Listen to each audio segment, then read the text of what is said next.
Okay. Here we go, Kevin. Oh my goodness. Yes. To anyone who's watching this live, thank you so much for holding up and just the patience and just like waiting. Just genuinely thank you all so much. It's just it's been an interesting evening, I will say. The Very much. reaction, yeah, the reaction video I did is uploaded. It is just processing still, so we'll be waiting for that. I'll keep an eye on that. But yeah, I've been told the thumbnail's very funny, so the, I'm excited to look at that. the thumbnail is hilarious. And so we have 20 people watching right now. Oh my god, And they're guys! all from yours. Wow, we have 40. What the? Oh wow! Okay. All Wow, right. I've never had this many people watch a Wow. live stream of Hello, mine. everybody. Wow. Wow, thank you all. Thank you all so 57. much. Okay, let's go. Wow, thank you guys. Oh my gosh. Okay, so we should just get right into it then. No rambling. Yeah, I think so. This is gonna be challenging for us. How do we not ramble in this? Okay, we gotta keep the attention. I don't think it's possible. Like, we can try, but like, let's be honest with ourselves. We're probably gonna start doing it like in 2 minutes. That's true. That's a really good point. Hello to everybody here in the chat. Hi everybody. Oh my goodness, that's so cool. So let's get into this, I guess. Hello everybody. Welcome to our live stream discussion of the Weeknd São Paulo concert and live stream. Oh my goodness. Honestly, I'm gonna let you go first. Honestly, Kevin, okay. We're not gonna waste any time really explaining anything. Everybody here knows we love Abel, we love the Weeknd. Oh yeah, this is an extremely anticipated event for everybody here in XO. Kevin, what did you think? I thought this was really cool, really good stuff. I was really interested to see what this was going to be, considering that this isn't the same type of thing that he's been doing with After Hours Till Dawn. So I was excited to see how different it was going to be, the different aesthetics he incorporated and things like that, but also how he intertwined all the new songs. And I thought he did it pretty perfectly. I loved the production design right off the bat. I thought that just the look and feel of it all, very steampunk and things like that, I thought it worked really well. It was kind of similar to what he did with After Hours Till Dawn, but it had its own sort of feel to it, and I really enjoyed that. I liked the way he incorporated the old and the new. I thought all that worked really well. There was one song he did, I don't really know if it fit, and we'll talk about that. But other than that, I mean, it was really, really good stuff. And honestly, I thought it was very unpredictable in terms of what songs he ended up doing. There were some that he did where I was like, that is not what I expect him to do. And then he did, and I was oh my God. Yeah, there's one song. Hardest to Love? That was insane. We'll get to that definitely. In terms of the new songs, to jump right ahead, the one that was the most crazy to me was, I don't know the full title. It was called Dancing in the, what was it called? Dancing in the Dark, I think. What was it called? Dancing in the Dark? I have the Yeah, look it up. Also, shout out to setlist.fm. If you guys that is a great website. All the songs that they did, if you want, because I was trying to follow along, just because I was a lot of the time when you watch a concert, it's very seamless transitions, and it's hard to tell, especially when you don't know the song, is it the same song and things like that. Are we pulling a Billie Eilish and this is the same song and we don't know? But yeah, so if you there's some people who are saying it's Dancing in the Flames. Thank you to Griffin, Lily, and Crispy. Thank you all so much. Nice. Also, hello to everybody here who has joined since I have not said hi to yet. Hello, everybody. Hello. Yes, if you go on the website, they have all the songs on there. So I would highly encourage you to do so. If you're what's that song he played that I'm not sure of? It's right there. I will do that. Yes. Yeah, no. So that song, I was not expecting him to make a song that sounds like that. That song sounds a lot to me I can never pronounce their name correctly. It's Churches or Trevor's. I forgot how to pronounce it. What they're called. I think it's Churches. Churches, yeah. Their song they did for Death Stranding, the Kojima freaking masterpiece. It reminded me of that a lot, and I adore that song. It just has this sort of just 80s but it feels so 80s 90s with how with the way that the beats are and the synchronization of the instruments and just the production and grandness of it all, but it has that modern sleek feel. I was not expecting him to make a song that sounded quite like that. Let me pull up that because I know you sent it to me earlier. Here it is. Perfect. Awesome. Okay, now I guess we can really, really get into this. Perfect, perfect, perfect. Cool. Oh. Okay. Hopefully get my phone. There we go. Okay, so let's do this. Okay, so I guess to just jump into my thoughts now. Thank you, Kevin, again for your thoughts. This is the best concert that Abel's ever done. This is the best concert he has ever done. This kind of sounds like Lesson Zero Sister, almost like, but not really, if you know what I mean. I that's actually a very, very good comparison. Yeah, it was kind of in a similar vein to that.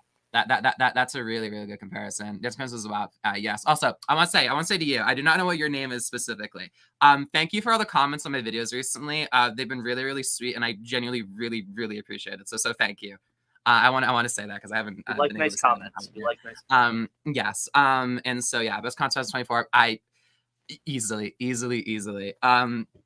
know, there's not much to go off of for me. This is the only one I've seen, but yes, this has been a really, really good year for like artists like presenting like their albums in like a very unique kind of way.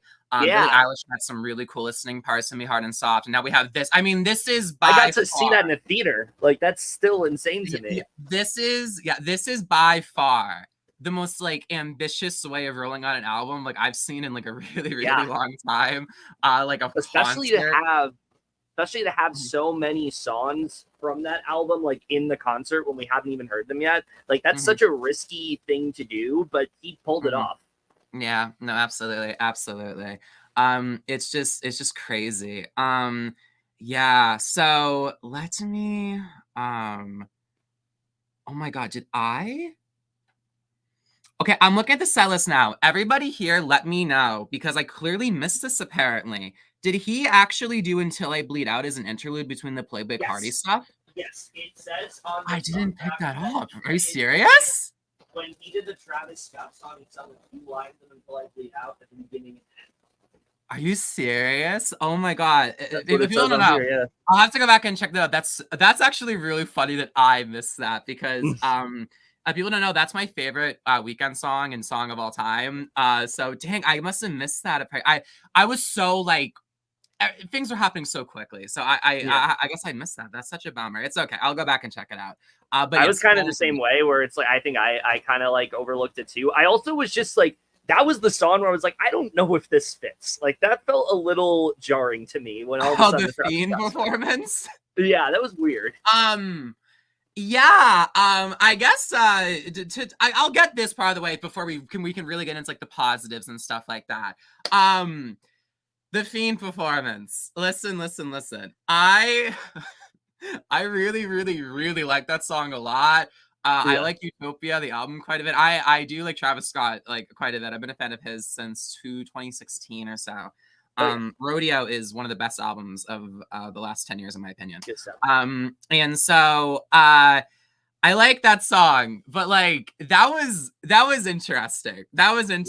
I mean, that song live has been like historic and iconic in terms of like this a Circus Maximus tour that Travis Scott has been on for over a year now or so. Right. So I get why, like, you know, if he was gonna bring out Cardi to perform, what was that song, Timeless? And you know, like I totally get that. But like, man, it was definitely a little interesting. You know, I'll leave it at that. It just felt like all of a sudden we were watching something else. Like that's the best way to describe it. I was like, oh the lighting though was amazing. Like I felt like I was in like a Gasper like No Way movie or something like that. Like it was cool. it was crazy. And so yeah, oh my goodness. So let's I guess just go by track. I think this is probably the best way because you're not gonna pull out your examples again, just like you did with the other thing. Listen. Oh gosh, I found my ears receiving me when I heard the intro melody of Theme of McCartney came out of nowhere. I was shocked. I was like, if you go, my reaction video is up. If you go to my reaction video, like I was with you too. Like I heard the melody and I was like, wait, I know this. And then Cardi came out and I was like, oh my gosh. Isn't Mary able to look a little tired? Hoping anybody else. I did notice that. I didn't say it in my reaction video. I honestly think it's either like I don't know when he got to Sao Paulo. And also like this is his first time performing in what 10 months, I think, 11 months. And there's just like a lot of like walking in terms of the stage and stuff like that, and like, having to go up. So that's I think maybe as time goes on, when he does like the Australia dates and stuff like that, and whenever he does like the US stuff, I'm assuming he might get better. I'm assuming it was just that. You know, I mainly noticed it during Scared to Live, I would say. But I think he's fine, or at least I hope so.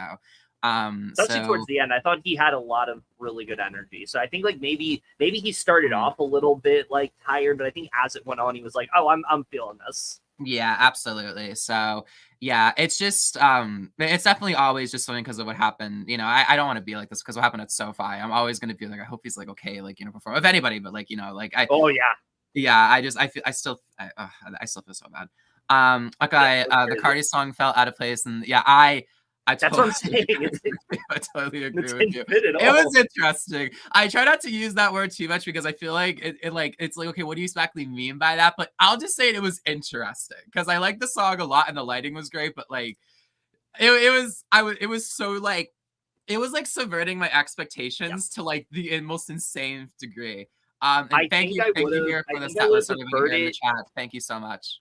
I think I would have preferred it if it wasn't just Fiend. Like if there was like a few other songs after that, I think it would have fit. But like, well, they did do the performance of the song. It says here "Timeless," which I know Playboy Cardi has a I mean, with Cardi, I mean, like, hopefully that album comes out at some point. I mean, you know, but like, so I'm assuming it's on for this because I know there's a rumor he was gonna Abel's gonna be on that album. So I'm assuming it's for that. But at the same time, I guess we'll see. So you know, I don't follow Playboy Cardi very closely, admittedly. I got into a whole lot of Red for a decent amount back in 2022. Like on the album on vinyl for a little period of time. I'm not into Playboy Cardi as much anymore, so I don't really know totally what that's. I don't think I've heard anything that's not a collab with Abel, so I can't really say. Yeah. Popular is an amazing song. That is a great song. Yeah, Scared to Live 2 is where I got worried too. Yeah, so I hope he's okay. So yeah, because the thing about the Billboard Brazil interview is the photos from that, and I'm assuming the photos that were promotional here. Yeah, Kevin, the photos that were taken promotion wise and for like the show were taken in May of last year. Oh wow. Because I didn't know until recently that they went like the one right here. Like yes, they went to Sao Paulo or somewhere in Brazil when they were filming the Trader Schultz movie. Oh wow. So that's what it's. Which hopefully sees the light of day. Hopefully. Yeah, I don't know what's going on with that. Before we get into the rest of the show, well, because we do Wake Me Up is the song we have to talk about. Oh my god. Because like we'll talk about that in a second. The Trevor Schultz film, I hope comes out.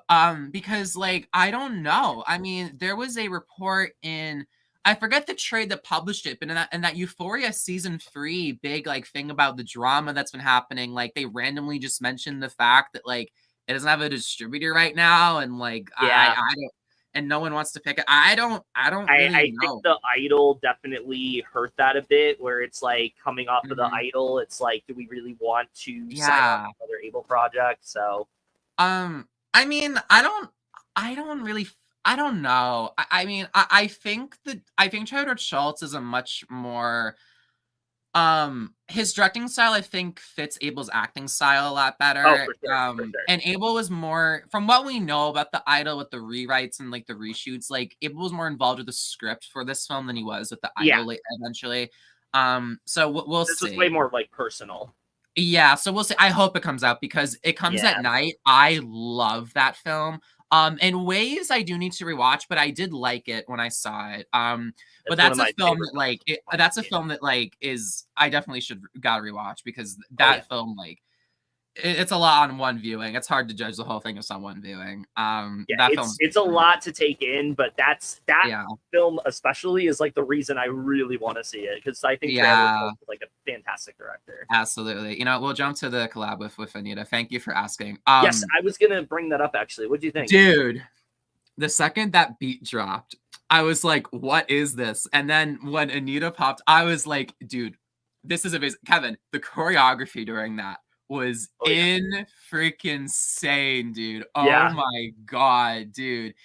it was so, oh my god, I loved it. That's one of my highlights of the whole night, honestly. Just like the energy and just like the Mhm. passion that was shown in that. I mean, and just like the crowd's reactions and just like the sparks and just like the magicalness of it. It was so good. And the song itself, from what I can make out of it, because I was going so hyped during this, and the audio was, I think, was done decently well, but it's really hard to mix vocals live during a live Yeah, stream. It's especially really, when it's a really, song we don't know. It's kind of hard to like gauge how we feel about it just based on that. yeah, my only thing about this that I would have done a bit differently with live streams, I would have tried to collab with Amazon again, like he did for some of the Yeah. Dawn FM stuff, because Amazon with their music live streams, like on Twitch and Amazon Prime, Mhm. they've had the best audio quality out of any of these services that have tried to like live stream content. And so like the Kendrick Lamar thing sounded awesome, for example, like a few months ago. Yeah, that's my only, I guess, like slight critique about the live stream itself, which we'll get into more in a second. I would Um, be inclined to agree with that. I think that honestly, I was surprised by just like how crisp everything looked. Like for a live it looked stream, gorgeous. It did look this pretty. this Yeah. looked like it was like filmed like it was like a movie for HBO. Like it looked very similar to like the soap opera. I mentioned this in my reaction video, but the aspect ratio I think is 20:1, I believe, Yeah, which is like the aspect ratio that's used a lot for like 70 millimeter type films and stuff like that. it And was that's a very very, cinematic. yeah, it's a very underused aspect ratio. Like Christopher Nolan has a lot of that in his films because of 70 millimeter stuff. But it's not Yeah, an aspect ratio you see too much. Like A Note by Jordan Peele also has that aspect ratio. And so yeah. And so yeah, let me just read some of these comments. Like need a song, but I will say I was surprised that the Take It Easy portion was included in there. I don't know if like in the studio version it's gonna be like that, or maybe they were doing like a mix kind of thing.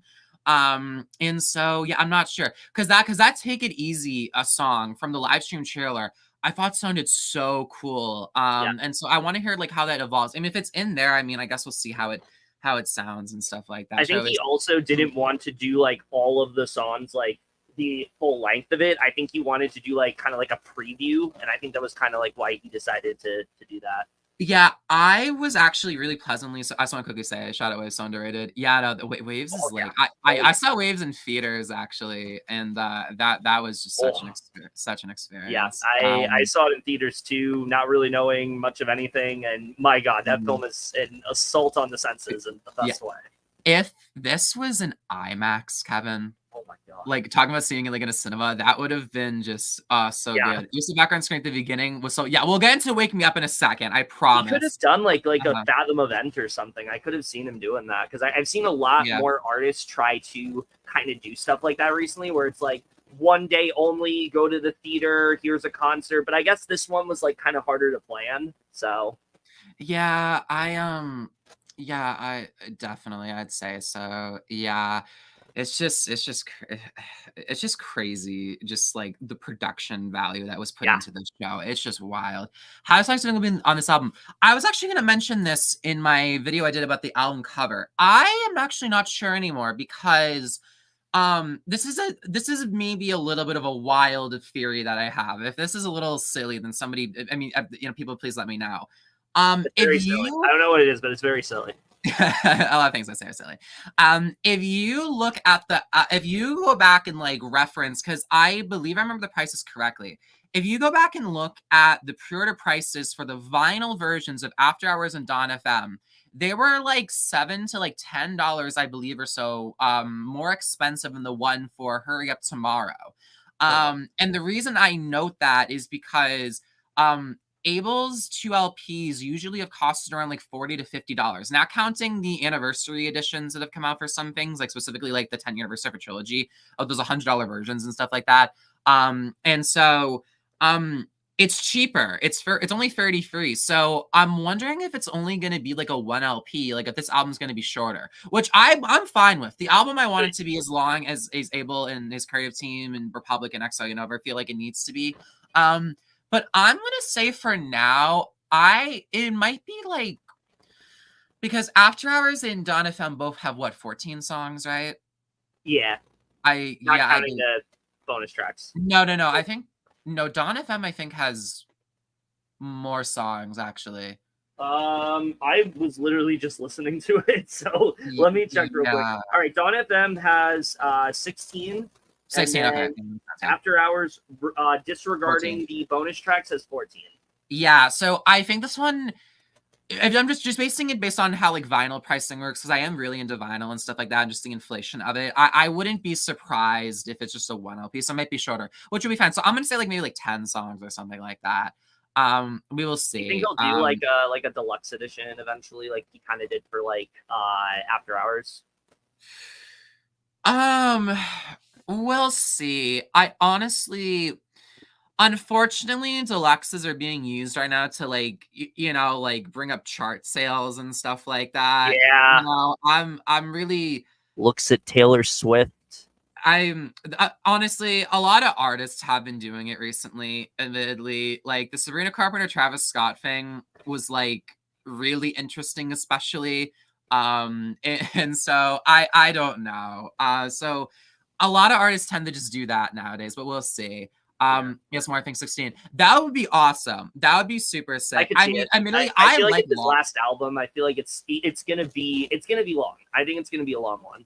Yeah, I tend to like the longer albums, like just to reference it because I have because I talked about it a lot on this channel. Hit Me Hard and Stop by Billie Eilish.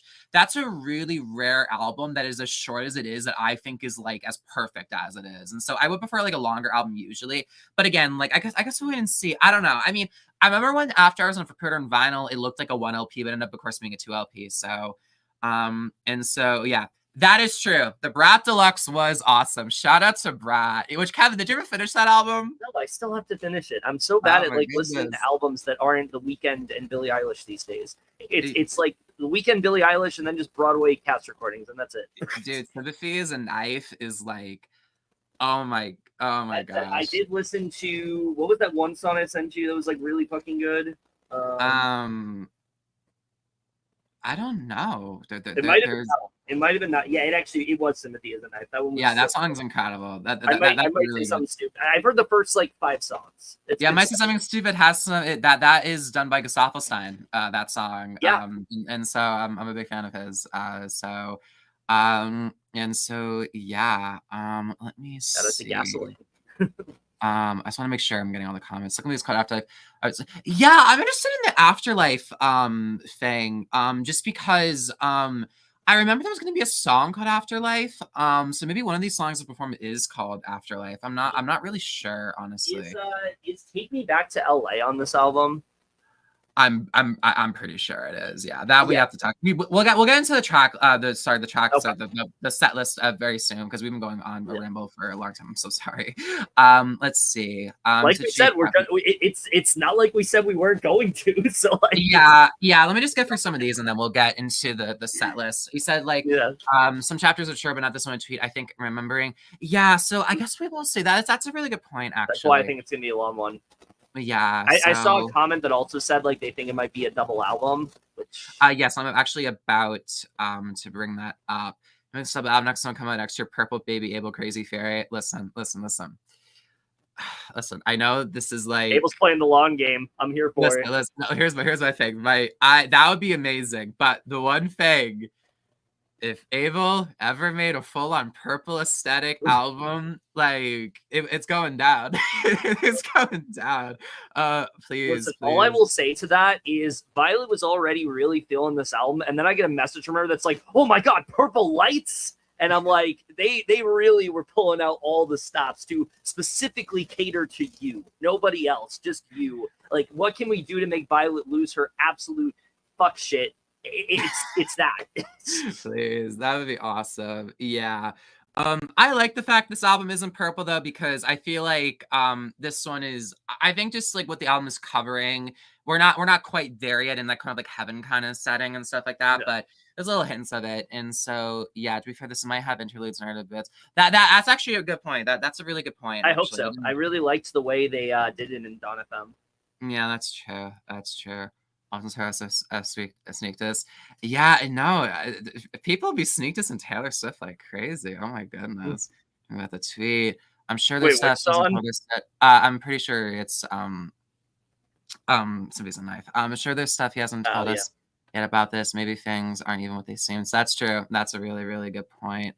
And so yeah. Oh my god, you just unlocked a memory that I don't think about often. Oh my god, do you remember Kevin? I will never Yeah. forget that. Yeah. Everybody on Easter that year was like, guys, is Nation coming out? Like, Yeah, oh I my god. remember. Oh my gosh. Never forget Yeah, Damn no. Collector's Edition. Dude, damn it, Crazy Furies. Shout out to Tabby for getting the backwards thing correct after all these years. Oh my gosh. Yeah. Right, so that was not real. Abel said in a tweet a few I'd say like days after the album came out that was not a project. And I believe so. And so yeah, the blue suit was used for the Blinding Lights Stephen Colbert performance, I think because it was in black and white. I think because the blue was gonna show up better on like on the camera and stuff like that, as far as I'm aware. Okay, let's get into the set list finally, Kevin. Yes. And so because we've rambled too long, I'm so sorry. 30 Okay, minutes in.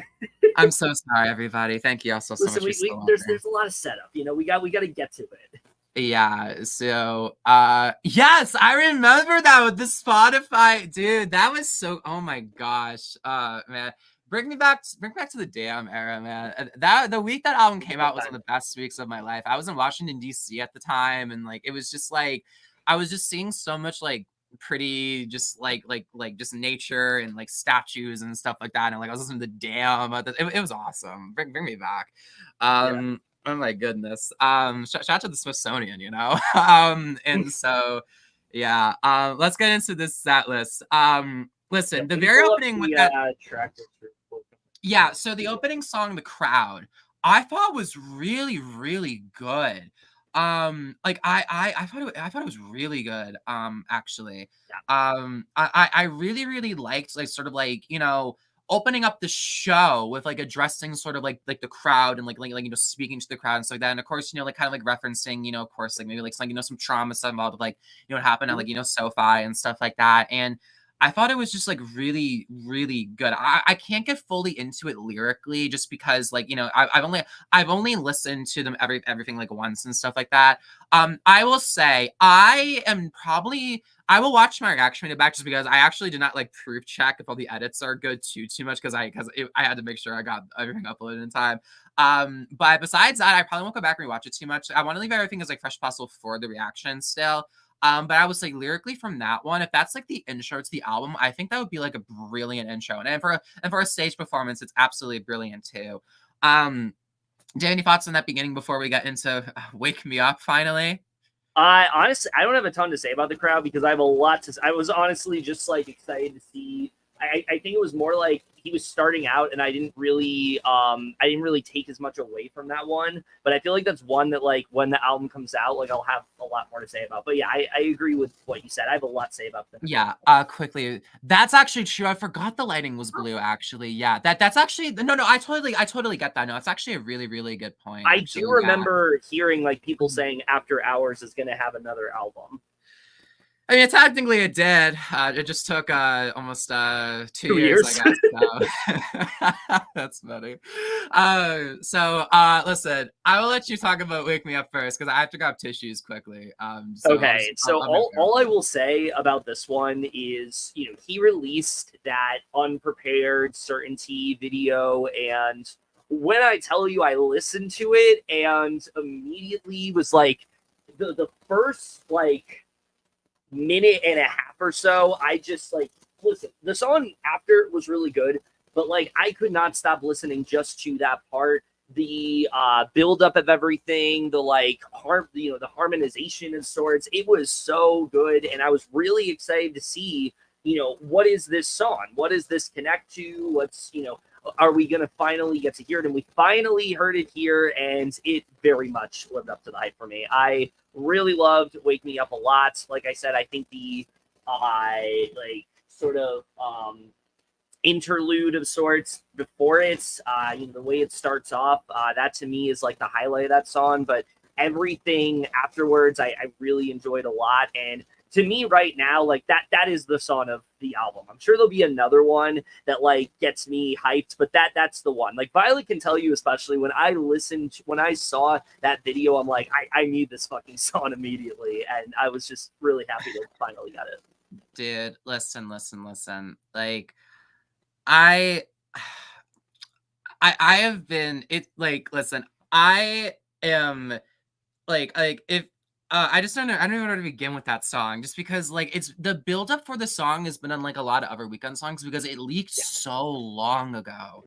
Yeah. Like I forget when it leaked, but I remember when it did. Like It's there been was on just so much. Genius.com for like months. Yeah, like there was just so much like discussion about it, and like I after I because like I'm fine admitting to it. I listened to the Save Your Tears leak demo that came up for After Hours, and but after that I was like, you know what, I'm done with leaks. I just don't feel.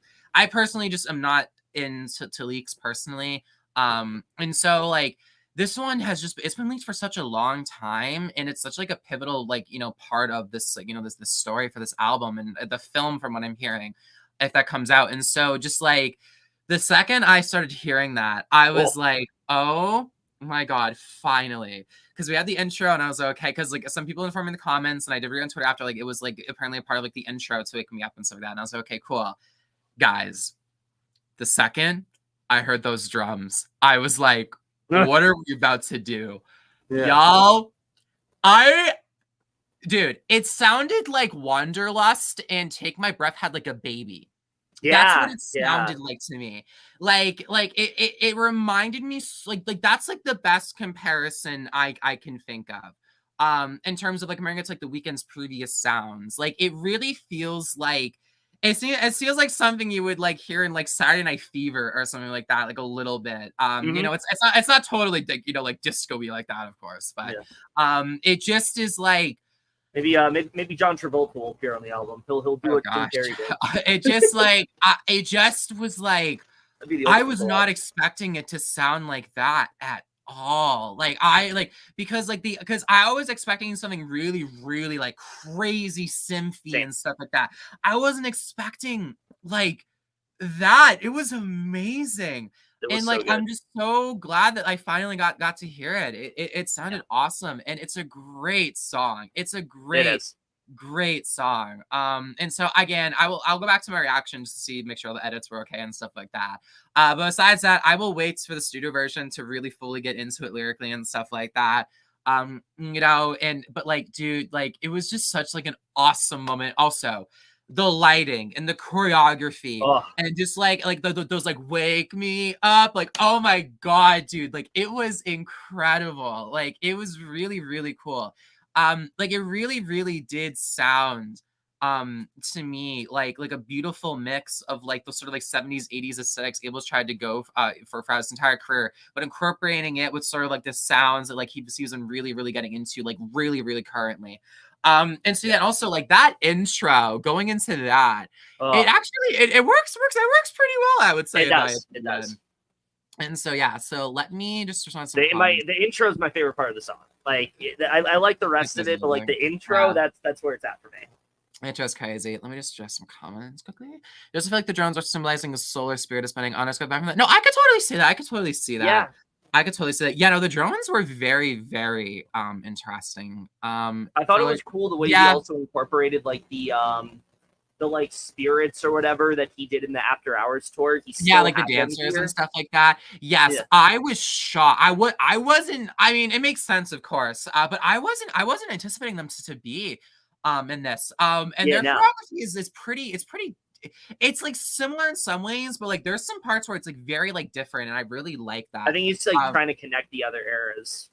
Absolutely, for point musically, absolutely. That's actually a very good. I mean, of course, anything Michael Jackson, is of course a fable. Somebody was saying that the Waiting Screen Empire live stream was the closed gates of heaven at the end of the show. Will clock sounds from his IG post. Oh, that's actually that's actually really interesting. Actually, that is a good. That is actually a good point. Do you guys think that Wake Me Up will have a long intro and then he's I hope shortening the so. song I hope so. so we don't hear it? That So is a good. I will say something right now. I actually do subscribe to this. I feel like he purposefully shortened the songs off the new album, so it's like we don't get to hear the entire thing. It's like if you want to hear the whole thing, listen to the album. Like here's There, at least a little taste of what it's gonna be. there is a rumor, unless I'm misunderstanding, exactly how the leaks for all this ever. I just realized that my cat has been in here the entire time. Shout out to Belle and or Luna. He was sleeping under the bed the whole time. I just Oh, looked and I was like, Belle? Anyways, maybe he'll make an appearance in a second. Yeah. I don't, but I hear Belle was that, feeling it. Belle was feeling it. oh gosh, yeah, but I know that some people were saying that that intro is a song called Fade to Black, and it's like different than Wake Me Up, but like they're gonna like transition to each other. I'm not entirely sure. Um, let's see. I want to add on, if I remember correctly, there were gates at the end. It looked like they closed before you get through. Yes, that is a very important detail to mention. Yes.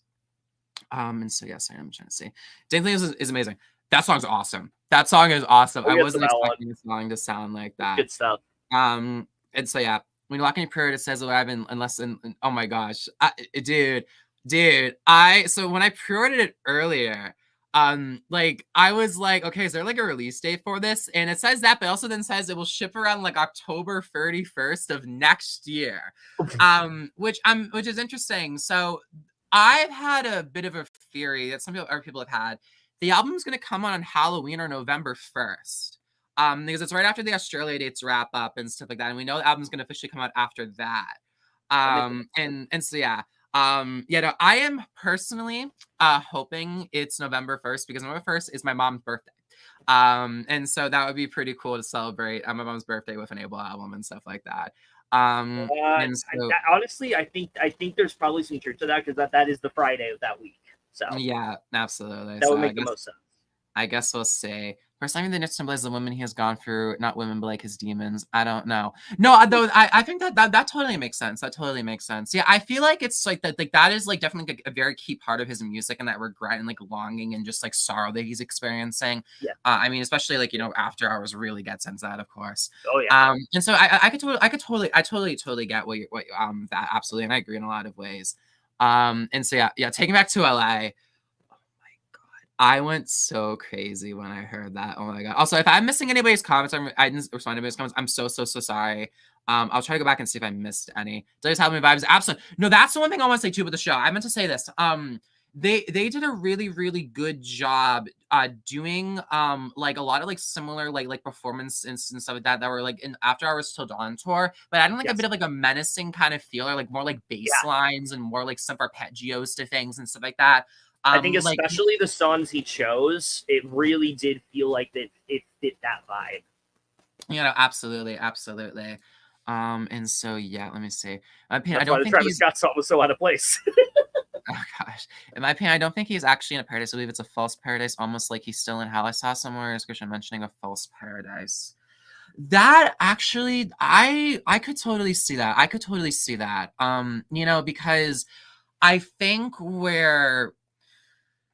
we're still like, I personally feel like in a lot of ways, conceptually as a trilogy, it does make a lot more sense actually to me that the third album isn't jumping right to sort of like like paradise, sort of like purpley like heaven kind of aesthetic, because for me personally, and stuff like that, this is a very like specific like example, but like like when I realized I was like trans, like like I was kind of out of like my own like purgatory in of itself, and I went through so much like pain and stuff like that, to get to where I am today. Things are still not like totally easy, of course, but like from my own experience, I think it's a lot more just like there's a more of like a connection, like a sort of just like relatability for like listeners, just my own very only like unique experience, I suppose.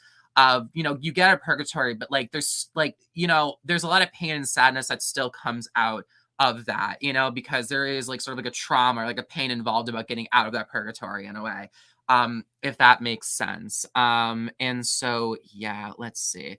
A minor detail I really liked was during Dancing in the Flames, the background screamer showing the stone people from the Moth to a Flame music video. I didn't notice that, actually. I love that. That's so sick. Moth to a Flame music video is so, so good. What comes November 15th, the day they're gonna start it? That'd be pretty cool, actually. Is November 15th a Friday? Are there 2 Friday 14th this year, Kevin? I don't believe so. That's a Wednesday, so that'd be interesting. So I mean, you never know. You never know. I think he could. I just like Yeah. I don't know. Friday just makes the most sense. Let's see. I'm gonna discuss some people. Redeemable and makes it to hell. And the teaser for new Hold Your Heart, Analyze X going down. Yeah, I guess I guess we'll have to wait and see. There's definitely a lot of just like ideas and stuff like that being explored, and this is definitely going to be his most complex project. It would be interesting if like in Heaven Everything Is Fine is like the last part of the album, because now he's finally like made it to that paradise. That would be pretty cool, actually. Yeah. Like that makes sense. It's like right at the end. Yeah, that makes sense too, because if you want to make an album after that was like the first like Abel Tesfaye album, like that makes sense, like being there, you know, then like making like that would make sense, actually. Right, because Dawn FM is all like, you know, purgatory and things like that. So now it's like has to kind of still get there. Absolutely. First to Friday, so time drop that. That's what I'm saying, Nacho. That's what makes the most sense to me. Please drop it on my mom's birthday, please. Oh my gosh. 2019 me would have lost their freaking mind. I lost my mind still. But oh my god, I got so into Twin Peaks and David Lynch in 2019. Yep. Like I just like, oh my god, that would have oh my god. It's like a dream come true in a way, like seeing him like fully incorporate something like so just like just straight David Lynch, you know, inspiration and like a cover and stuff like that. Just oh my god, just incredible. It gives you dark fantasy vibes. Like, oh, this album feels very dark gothic. That's actually a very good comparison, like dark gothic kind of stuff. Yeah, that's actually the star actor. I was like, yes, that's actually an excellent way of saying. I didn't think of that absolutely. And so yeah, I am gonna jump to this because this is important. That is incredible. That is awesome. Shout out to man, Dayvan. Well, then it has to release on your mom's birthday, though. If it released on not your mom's birthday. Yeah, no, my mom is a Weeknd fan. I went to the Gillette Stadium show with her and my Grammy. And so yeah, I sent her a video. My mom's 2 favorite Weeknd songs. My mom's favorite Weeknd song is "In Your Eyes." And then she also likes That's a good one. That's a good one. Yeah, she likes Out of Time. That's another one that plays in my work. Yeah, no. When Out of Time started playing during the concert, I had the purple lighting. I told her I did a video for her and I sent to her and she was like, "It looks amazing and sounds amazing," and I was like, yes. And so yeah, Disney is so good. Yep, it's Wednesday. To be fair, and still top throbs. Absolutely. My cat needs to get out of the room. Just give me like 1 second, Kevin. You talk. Okay. Yeah, all around, I think, you know, going back to Wake Me Up, it was just really great. If you had to ask me right now, like, what I think should be, I don't think he's going to really, I think this is going to be like a Hit Me Hard and Soft where he doesn't drop any singles like prior to the album. But if you had to ask me, I would say that should be the single. I think it's just such a great song. It encapsulates what makes the Weeknd. And yeah, for me, like that right now is like the song of the album. I'm sure that'll change once we get the actual album, but right now that's the one I will be definitely like excited to re-listen to. Absolutely. I am over the moon. This is my most anticipated album of all time. Like, I just cannot absolutely wait. Do you know who you're talking to? Like, come on now, Terrell. No, there's nothing wrong with asking that. Be nice, Kevin. There's nothing wrong with asking that. Oh my goodness, Kevin. And so yeah, that is sick. That's pretty sick. London must have been such a cool place to see a show like that. That's awesome. Runaway made me cry so much. I won't lie. I was gonna say that song is beautiful. That song is so beautiful. That second like verse or part that we got now is like, man, like the whispers in my ears and stuff like that, and like, you know, like the after. It's beautiful. Like that song is like, what did you think of hearing the full performance of that song versus after like the snippet and stuff like that? Do you have any thoughts on that? It was really good. It was really good. Yeah, absolutely. As a tear in the album cover, it feels like he's saying that goes to talk about his past trauma. Yes, I did notice that. Yeah, like the eyes, It's his like most like raw album cover I think he's ever done. What I like yeah. about it, I haven't talked to you about it, honestly, but what I really like about this album cover specifically is that every other album cover has some sort of like aesthetic to it or some sort of like makeup, and this one is just like his face, and it's so much more raw and like intimate in that way, and it really shows you like how personal this one is going to be for him. This is him like really like exploring his demons and opening himself up in a way that he hasn't before. And I feel like that album cover is like very synonymous with that. And I know you have talked specifically about how you like the album cover to like go with the music, and I feel like this is like the perfect example of that. Oh yeah, no, absolutely. I totally agree. Because we're like deconstructing the artist in like it's like the death of an artist in a lot of ways, and the album cover Yeah. is like representing that, you know, because we have these like portraits and stuff like that of like Abel, you know, from like After Us on FM to now Hurry Up Tomorrow, and like it really that evolution, like it's as perfect as it can be, you know, like it's stripping it down to like just like what the feeling and like the core feeling of the album should be, and that's what I love about it. I'll talk about it more in the video that I made on it and stuff like that. Henry Sauce, my favorite albums, and such a that album's a masterpiece. It's really good. I've been really thinking about it. That album is a masterpiece. God, just Billie Eilish. Just shout out to Billie Eilish. As I speak about that disaster that the Idol was last year. Oh my goodness. I still have not talked about the Idol on this channel. I still have not talked about it. I did watch. It might be for the best, honestly. I have like the Idol is like, oh my goodness. Yeah. Throwback to when we were gonna do weekly reviews of that. You can watch back the live stream last year. We said we were gonna do weekly reviews, and then yeah. Oh gosh. Yeah, Idol was yeah, there's a lot I could say about the Idol. I will just leave it at it is my least favorite thing Abel has ever done as an artist. I will leave it at that. Because that opens up a whole there's a lot. Go to my serialized if you want my thoughts on the Idol. I have a lot to say. Oh gosh. The Dayvan cover is referencing Ursa. Oh my god. I actually feel so stupid. I never made that connection with the eraser head with like the poster and like that image. That I never made that connection. I like the cover even more now. I can kind of see that. So I've been saying the Kubrick stare. I could that's actually a really, really good comparison. Yeah, no, I could totally see that. Yeah, listen. Oh my god. Listen. Oh my god. If that happened, I don't know what I would do. That would be really intense for me. Like that would be like the epitome of like overstimulation in terms of how like how happy that would make me. I feel like you would just be like you would just be like wordless. Like you wouldn't be able to even like muster any sort of any sort of words other than like you just be that like astonished. Oh my god, please. I think that might just break Violet in like the best possible way. Please do. Oh my goodness. Also, in the visuals for it looked like Weeknd was singing and Abel was trying to get through. So someone's like, yes, that's. Thank you for mentioning that. I am. Thank you. I'm posting so much like on the music. I totally forgot to mention the visuals. Oh, so good, dude. The banging and stuff like that, and just like trying to get through the other side. Like it was just so like awesome, and just like dude. Let's talk about the stage direction actually quickly, because I think this is a good place to do that, dude. Yeah.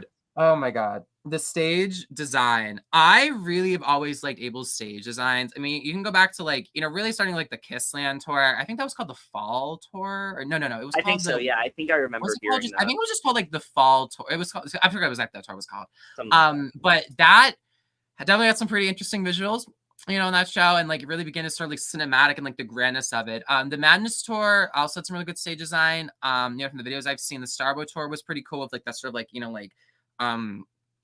I never know how to call it. It looks like it's like a spaceship kind of thing that floats in the air or whatever. I forgot exactly. UFO? No, I technically, I guess, yeah. And so, yeah, I forgot. Yes, the King of the Fall tour also. Yes, I totally forgot to mention the King of the Fall tour. King of the Fall tour, from everything I've seen from that show, was also awesome. The Enemy intro for that tour, I go back to sometimes and watch that.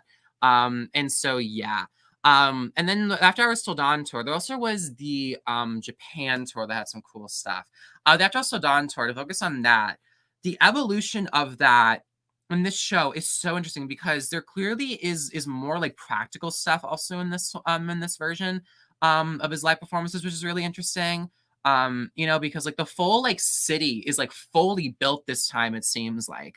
And the screen is even bigger. And you have like the cross, and you have like, like the building. I know the building in the center, I believe, is in Ethiopia, I believe. I don't remember what the exact building is, admittedly. If somebody here doesn't know what it is.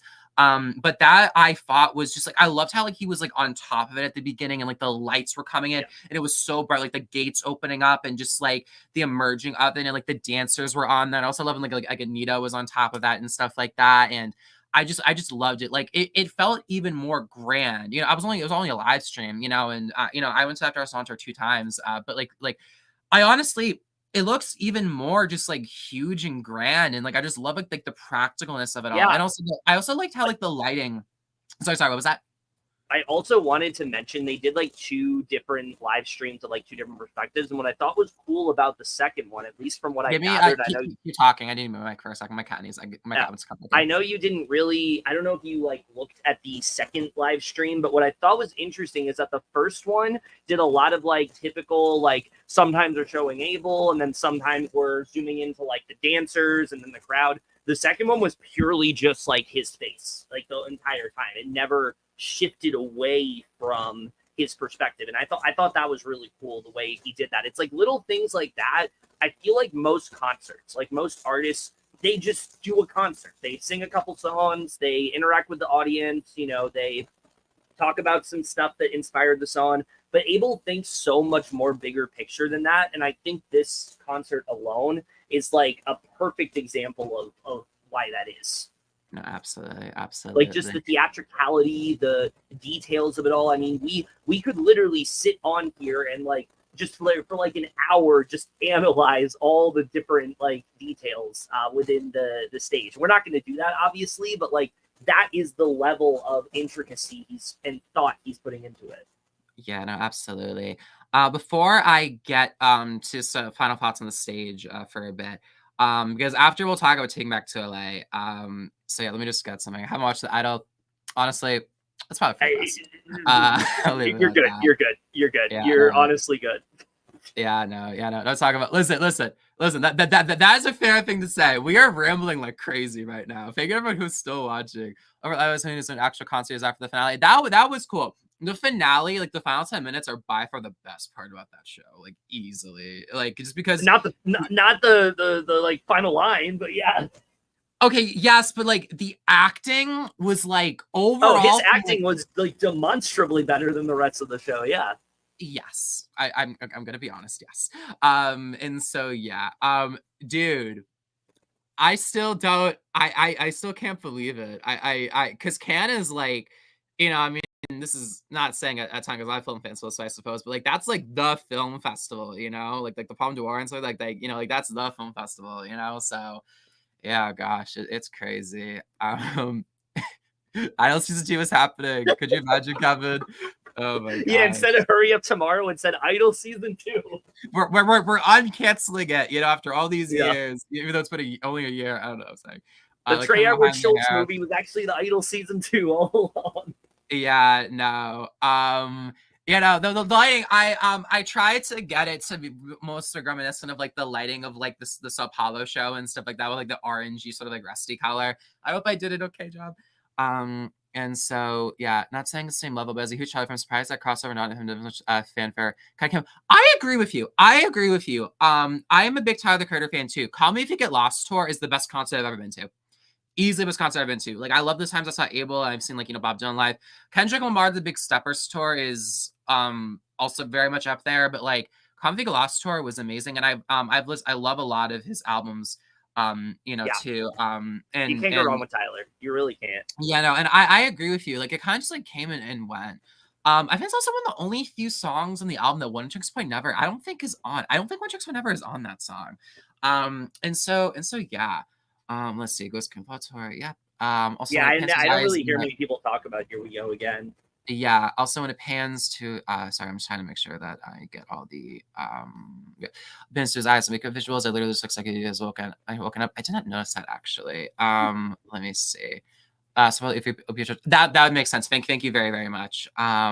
Which artists did things like that? Yeah. That's what I'm saying. Like, there's so much Uh-huh. So much thought. This is a great point too. If you take a look at the Empire Serenity video, his mother as well as Tressa was wearing the traditional Ethiopia robes. Yes, his outfit also during the show was gorgeous. I loved it. Like I really, really love all like the religious imagery that is in this that was era. cool too. And that was something else that I thought he did a really good job with. Like, yes, there was similar aesthetics after Hours Till Dawn, but like the costume in particular that he chose was like completely different. Gotcha. Cool. That's true. I actually, yeah, I forgot about that. That's crazy. She was really good. She was really good. But this is the thing. If you want to see Divine Joy, this is the thing. If you want to see Divine Joy Randolph be good, watch The Holdovers. If you want to see Rachel Sennett be good, watch literally anything else. Holdovers is such a good film. I got to see that in 35 millimeter. That's such a good film. I found it. It's the Church of Saint George in La Bilia, I believe, La Bilia, which is in Ethiopia. Thank you. That makes sense, and that is of course perfect for Abel. And this whole like is that where he's standing in this image? No, I don't know entirely. I think this is like it's something maybe from like the movie. I'm not really sure, honestly. It might be. I'm not entirely sure. In all honesty.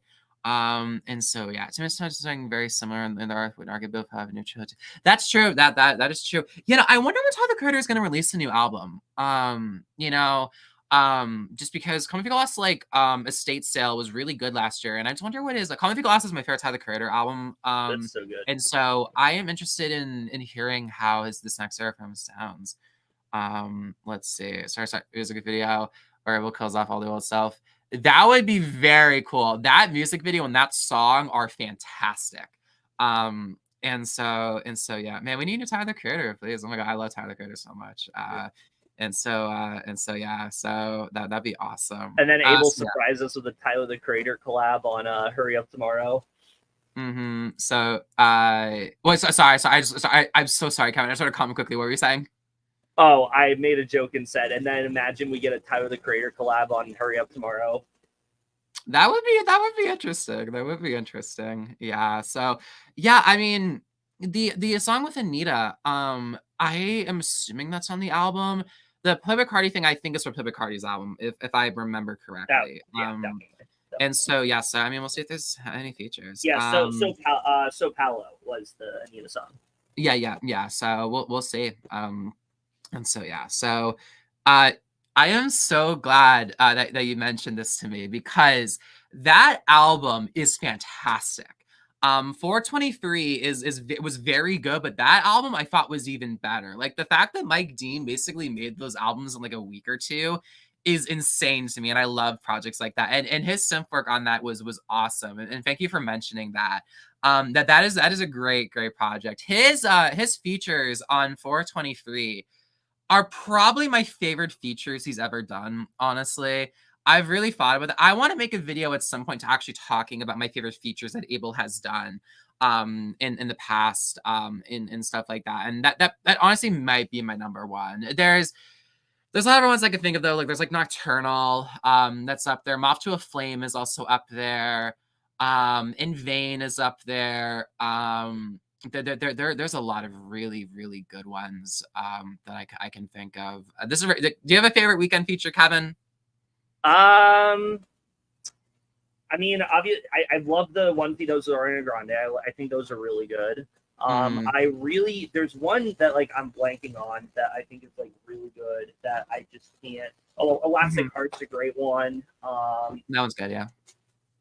Yeah, that one's good. Yes, Might Not. That song is awesome. Oh my gosh, I love that song.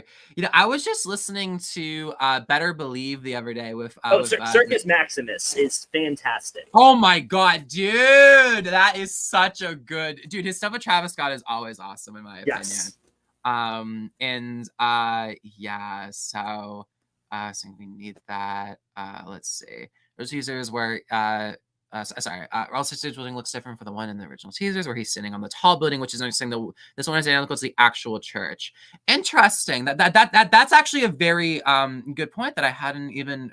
Obviously, of course, like I wasn't aware of that. But that's a very good point to mention. Actually, I'm glad that like the stage one is more like identical to like the actual church and stuff like that. Here we can feature Jim Carrey. Yeah, Phantom Regret by Jim. That oh my goodness. Yes, I totally agree with you on this. This was something I was gonna bring up in my video talking about the trail, but I didn't want to harp it for too long. I totally agree with you. I don't understand it. I'm with you too on that. Those features are awesome. My most played song of the year, I believe, is a freeway tie between "We Still Don't Trust You," "Hard Dreams" by Staffelstein and Jan Wagner, and Pretty "Euphoria" by sure "We Still Don't Lamar. Trust You" when you showed me was number one.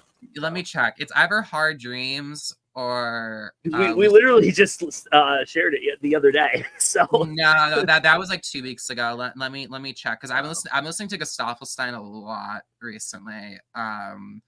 Let me because I got the they vinyl. Usually don't update it until like the Sunday. So. Mm-hmm. Oh, okay. The stage one is different extra.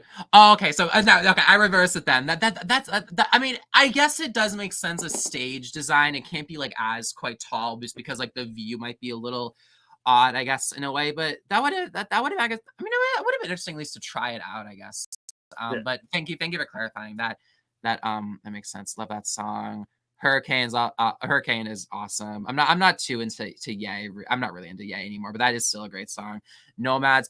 I wish I liked that song more. For some reason, I've never like been able to fully get into that song, and I don't know why. I need to re-listen to it though. I should do that. I was Travis's show a couple months ago. Circus was so ethereal and amazing. The whole crowd was singing the Weeknd's parts. It was amazing. That's awesome. That's really cool. Circus Access is such a good song. Sing the Echo Bar for a couple minutes. That's really cool. That's really cool. Yeah. Utopia is a good album. That is a good album. Let me okay, here we go.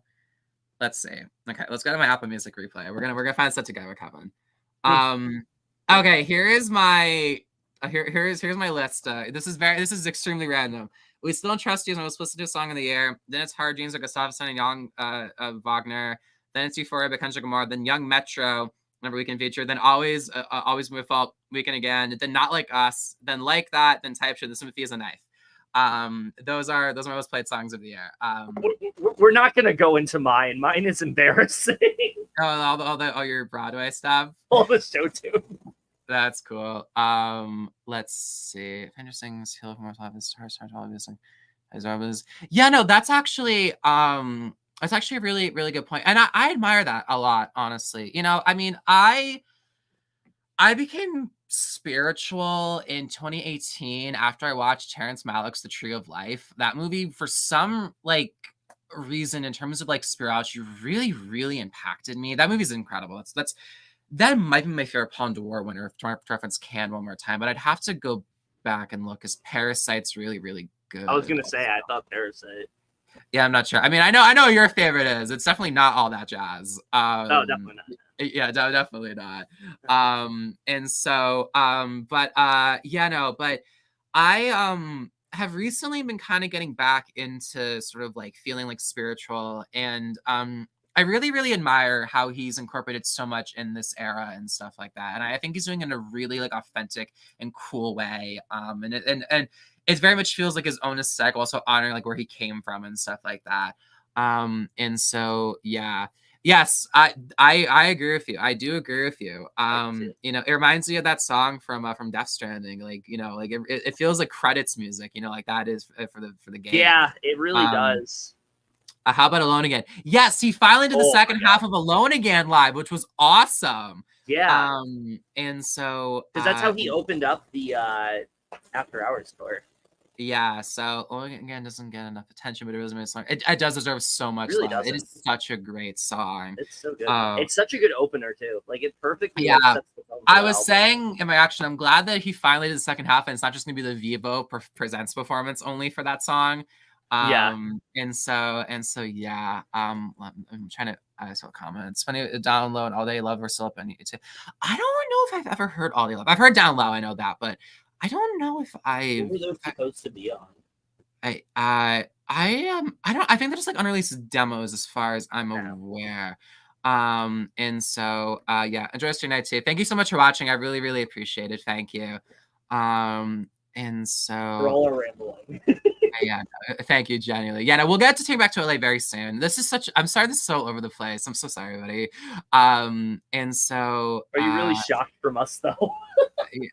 I know I'm just trying to stay on track. My bad. Let's see. Wait, how involved is one chick whenever Daniel Lapatin? I can never say his last name correctly. I'm so sorry, Daniel. A fellow Massachusetts person. My apologies, Daniel. On the new album, Do We Know? I know that. Sorry, my cat I think wants to come back yet again. Oh, nice. I tried to let him in like earlier, but he didn't want to come in, so I was like, okay. Oh, that's great.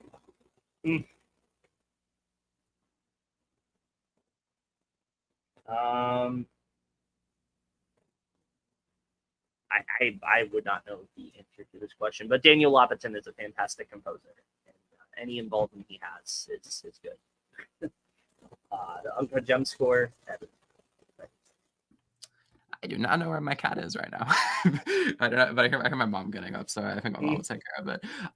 But I know that the Trevor Schultz one that comes out, the whole soundtrack's going to be One Chicks Point Never and Able Together. So I guess we'll wait and see. Like I kind of like is that film coming out or not? Because that's such like a key piece of like this era and this chapter. I feel like if it doesn't come out, like that would just be kind of like. I feel like eventually he'll find a way for it to come out, even if it's not a companion piece to this album. I think he'll find a way. Yeah, no, absolutely. Let's see. Like he should honestly just do like a Kickstarter at this point. I feel like people would like easily like grab onto that. He's rich enough to figure out something. I feel. I'm saying if they can't acquire a distributor. I mean, I know I totally get that, but I mean, that man makes so much money. Like I think he's okay. I got you mean though. Do you think we'll like self-finance it? He could. Yeah, that's probably what I think will happen. Do you think we'll get a music video prior to the album release? Maybe what he has been hinting on IG stories with Baby Album in the Forest. I do think it will. I think Wake Me Up is still. It seems like it's gonna be the lead single. Maybe the only single. I'm really not sure entirely what's gonna happen. Actually, I'm gonna look at something quickly. Kevin, can you do me a favor? Can you look up when Abel's Australia dates end? Because he's doing a show in Sydney and then one in, I think it's Melbourne.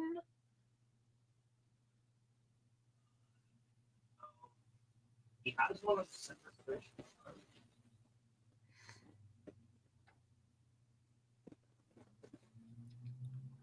Because my theory right now is I think Wake Me Up's going to come out as a single a week before the album comes out. I said, I don't know if you heard me, but I feel like if you were to pick a single, he would. I think it will be. So maybe like on the 25th, Wake Me Up might come out making a music video. Right now, he's in Melbourne. Okay, Kevin, can you speak in the microphone, please? Yeah. Thank you.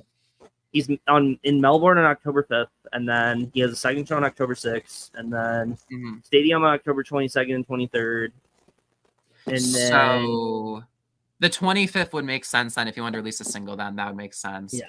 The album we want. They are both involved. I know Mike Dean is the most involved, and then it's either One Chick's Never or Metro Booming, or I know Max Martin's also involved a little bit. Let's see. Yeah, Death Stranding. Like, oh my god, that I finished playing that game in April or March of this year. I forget exactly. That game like. It changed my life. I've never had an experience with that art before, and like it took me 82 hours to finish playing it, and like it just was oh my gosh. No, please, Kojima, like get on the phone right now. I know Abel would say yes. And so yeah. And sometimes gives me Adam Sandler vibes for some reason. I mean, it has like that sort of like 80s, 90s kind of like booming aesthetic, like music that might be like in a film like that. So let's turn to start the show. That would have been interesting too. Yeah, I wonder if they'll ever bring back like masks and stuff like that. And so yeah. I feel like it was very much an after hours till dawn thing. Yeah, or is it is this mirrors Moth to Flame part of the Dawn FM lore of its inclusion alternate world universe seems very fitting, like the visuals almost like it takes place before. I know that's totally fair. That's totally fair. About to Flame is like that's such a good song. That is such a good song. Hearts Love Healed Me. It's such an amazing song. I'm so glad he's saying that live and Scared to Live. I was not expecting Hearts. Let's talk about Hearts Love actually now. Yeah. hardest. So I didn't actually, know he's never performed that live. That's crazy. quickly, I just want to just some quickly. Gotta go time for the customers are gonna watch live show. Thank you so much for watching. I really, really, really appreciate it. Thank you so much. And so let me Shout out to the this. algorithm for that. Let's go. That's awesome. Yeah, I just want to make sure is there any other stuff. Sorry, I'm so behind the comments. I'm so sorry, everybody. And so yeah, Hearts to Love. Just oh my god, I was not expecting that at all, Kevin. Absolutely at all. Like that was amazing. That song, like drum and bass stuff, I think is so cool. And so like hearing that live was like amazing. Did you have any thoughts on that? Also, Scared to Live. Scared to Live was awesome. Do you have any thoughts on any of that stuff? Yeah, it was really cool getting to hear him perform both of those. I mean, I think I just kind of assumed that like because he was doing After Hours Till Dawn for so long that like surely he had to have performed those before, but he didn't. He's never done Hearts to Love, and I thought it was really cool. You know, absolutely. And that's a good point. I'm off to a flame. To further talk about your comment. That's actually a really, really good point.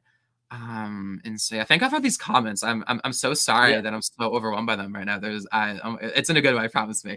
Please trust me. And so yeah, Singing Carrot start topic. How do you feel about him returning to Sonic 3 and Connery's The Shadow the Hedgehog? We'd be going in December 20th. I've never played the Sonic games, but the first film I remember thinking was cute. I never saw the second one though. Kevin, you're more into film than I am nowadays. Do you have any thoughts on all of that? First one, I didn't really like that much. The second one was really good. The third one, though, oh my god, that trailer like legitimately looks epic. Like I was excited for Sonic the Hedgehog 3. Then that trailer comes out. Holy shit, they are pulling out all the stops for this movie, and I feel like it's really gonna be something special. Like you can tell they are putting their fullest into it, and I love the fact that Jim Carrey's back. I think the way they are incorporating Robotnik into this one seems like it's going to be it's going to work really well. And then, I mean, Keanu, I think is going to kill it. So yeah, I mean, I am really hyped for it. I was already excited, but it's one of those things where like they put the trailer out and they give you an idea of what the movie's going to be, and it's like, oh my god, this is going to be something special. I'm really excited. Yeah, that's cool. I'll have to maybe get into it. So. There's a lot of stuff. The second one's really good. The first one I wasn't high on. I think the second one does a better job of utilizing the characters and the property and things like that. So I would say if you weren't super into the first one, give the second one a watch. Okay. It might get you more on board. Cool, yeah. No, it's amazing news. Let's go. Yeah, no, let's hope it gets picked. Yeah, no, One Trick Pony Never is awesome. Like Replica is an amazing album. What's the album called? Like Zones Without People or something like that. That's a really good album too. What are we talking about? One Trick Pony Never is awesome. I never finished listening to his new album that came out last year. But I remember what I listened to from him that was pretty good too. And so yeah, Disney's is beautiful. Yep. What do you think that Apple able collab could be? Yeah, the Apple Vision Pro, I believe that's what it's going to be with. I'm not sure, honestly. I don't really know much with the Apple Vision Pro, in all honesty. And so I'm not entirely sure. It could be really cool though. I'm thinking it might be something kind of similar to the animated teasers we got, but like in a virtual sort of like reality kind of aesthetic and stuff like that, you know. Perhaps that would actually be super sick. And so it could be kind of something similar to what Childish Gambino did for Awaken My Love of like the 45 RPM vinyl box set, which I still own that box set. I love that box set. Where it had some like visual components to it with like these like animations to certain songs. So maybe something like that. And so yeah, how do you have Gender Secretary Kogan up? I'm with you. I'm surprised. Yeah, like exactly this. Like this especially. Yeah, like especially after like Saltburn and you know dating you're like Barry's popping up, Jenna Ortega, like Beetlejuice I just saw. I liked that film a decent amount. You know, good. I like Jenna Ortega a lot, you know. So and so like that alone, all you had to say was Jenna Ortega, and it's like, what? How has nobody picked this up? Yeah. No, so I legitimately think it has to be something where it's like, well, we just want to make sure it's not like The Idol, and you know. Yeah, I mean, if it's a bad film, I mean, like it's bad. You know, something we can do to sort of, you know, if it's bad, it's bad. But like, I still want to see it. I mean, I still want to see it. You know, I mean, like, I think it's worth releasing, even if it's bad. I mean, yeah, I have faith it's good. Honestly, I do. I like Trader Souls too much. So, the cast is so good. Jim Carrey feel like is a villain in Dawn FM. The Dawn FM intro, a voice talks over him, telling him able to free himself, and Jim Carrey's keeping him into the radio station. I never thought about it that way. That's actually a really interesting way of thinking about it. Yeah, it kind of makes sense. It's very like easy to just like continuing to listen to him, and he's like pulled out of it by the end. That's actually a really decent way of thinking, a cool way of thinking about it. Myself, such a good song. I'm wanting to hear that since 2020 song. I need to make it. Oh, that's super sick! I love that. That's awesome. That's awesome. Oh my gosh. During tonight's show, yeah, I was surprised too because he performed like the beginning of it, but like right when it's gonna cut to sort of like that like pre-chorus with like that build up, it cuts off and went into Faith. I remember. And I cannot wait to hear Hold Your Heart on the album because that beat drop from that little teaser was awesome. And so yeah, seemed brilliant. Yes. Hasn't sang Heart's Love. He seemed very emotional during it. Yeah, that's actually a good point. Yeah, no, because I did notice during that in Scared to Live that it definitely seemed like the most challenging part of the show for him. And so yeah. Let's see. Thanks for Tears for Sure, Deep Down. Seinfeld inspired by Sonic Adventure 2. Yes. Yeah, let's see. So listen, is producing. That makes sense. That's exactly what I'm saying. Yeah, that makes sense. That makes sense. Yeah, Sam Levinson in particular. It's like that makes sense. Yeah. So the financing or something. I think Live Nation's the one who funded it, so I'm not really sure. My only question is, I thought A24 was supposed to like release it, so I guess that's what I heard too. And then I would assume that they either saw it and they didn't like it, or it was just one of those things where it's like, do we really want to latch on to another Sam Levinson project with what just happened with The Idol?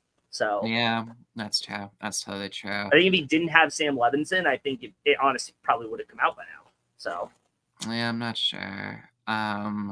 Let's see. Yes. I've never really listened to Japanese city pop, but one of my close friends, when that album came out and when that time happened, he messaged me being like, Violet, this is awesome because he's a big fan of Japanese city pop. And so yeah, that's totally cool. I haven't seen Maxine still. I was a massive fan of Pearl and I really liked X a lot, but I still haven't seen Maxine. Did you like Maxine, Kevin? I liked it. It's definitely the weakest of the three. I think it goes a bit off the rails in the third act, but it's pretty good. Mia Goth definitely holds it together well. It's well acted. There's some good moments. It gets really fucking campy, like more so than you're expecting in like the third act. And I don't know if it really works with the way the rest of the film was done, but it's all right. Like it's not the big showstopper conclusion I was hoping for. I don't think it's a complete disaster though. I don't think it's as bad as others have said. So I think it was at least a decent conclusion. That's cool. I'll have to watch it. Pearl is definitely like head and shoulders the best of the three. Yeah, because I loved Pearl so much. I thought that film was brilliant. So I still got to see it. My opinion, I know he's bad people say, but still, it's no Pearl. I definitely got to see it. Yeah, like, agreed. Flames, when I say I need to get more into Coldplay because my best friend is into Coldplay quite a bit. And their family are big fans of Coldplay. And I gotta get more into Coldplay. I'll check that out actually. So Kevin. And if you're interested in hearing more about Maxine, not to plug my channel for a second, but I have a review of Maxine coming out very soon. So look forward to that. Cool. Okay, I like it. Yes, I filmed it back in July, but it's coming soon. That's cool. Take it back to LA. Let's want to talk about it. Oh yeah, unbelievable. So just good. Just the just like I've been really wanting him to fully develop that song since an Instagram live stream where it debuted back in 2020, and just hearing it how fully evolved now, and like the extra little layers of production, little twinkles and charms and magics of it, and like it's just like a moment for Abel. And I really just feel like I don't want to be by myself anymore, when Abel kind of talked about like his past music not really being fully, like in love with that kind of idea, but now he wants to be with somebody, like, kind of like settle down and like, away with like, somebody. And I just think that it's just such like a beautiful concept. And of course, like Escape from LA, take me back to LA, obviously, of course, comes together in that kind of way too. I just think it's beautiful. And there's the imagery of it during the concert with like the blue lighting and like the clouds and stuff like that. And just like the way like it kind of starts a bit ominous and it just like goes in and comes out of nowhere during the performance. I thought was epic. Do you have anything to say about that song and performance, Kevin? Because I'm gonna wait to get fully into the songs like when the album actually drops. But do you have anything to say about that performance? Because I thought it was fantastic. Yeah, it was really good. I'm with you in saying that, like, we've heard that song since 2020, and the way that it's developed since then, I'm just really hoping that it's on this album. It's something that like he's been performing at a bunch of different concerts. He's kind of been flirting around with the song for a while. Like, I really hope that this is where we get to like the full conceptualized version of Take Me Back to LA. That seems like something he's like really excited about. So Yeah, no, absolutely. And I just love just like the aesthetics during that song. And one thing too, I want to finish about the stage design is I love like the use of lighting. It's so much more like intense than before. And I also like during blinding lights, instead of the lights going up in the sky, they were lighting up on the church building and stuff like that. that was cool. I thought that was just so cool. My favorite part of the show was when he was on the cross though, actually. I thought that was like really, really cool. And so yeah, a fun fact, and the song appeared to me in the spoken words on my shoulder doesn't understand we're alone. That was St. Paul sang the vocals. That is that's actually I actually did not realize that was actually Tame Impala. I knew that Tame Impala was on that song. But I didn't know that like with production. I didn't know they actually sang those vocals. That's actually really, really cool to know. Thank you for like telling us that. Repeat After Me is such a good song. And when he did that live tonight, I was like, heck yes, dude. I just do you like Repeat After Me, Kevin? I feel like nobody really talks about that song too much, at least from what I've seen. I mean, I know it's an interlude. Honestly, it's not one I've gone back to that much, but I do remember liking it. That's cool. Also, good visuals in his eye in the background. Why isn't him in the church? It's almost like he was on the other side and woke up and seeing the Weeknd perform.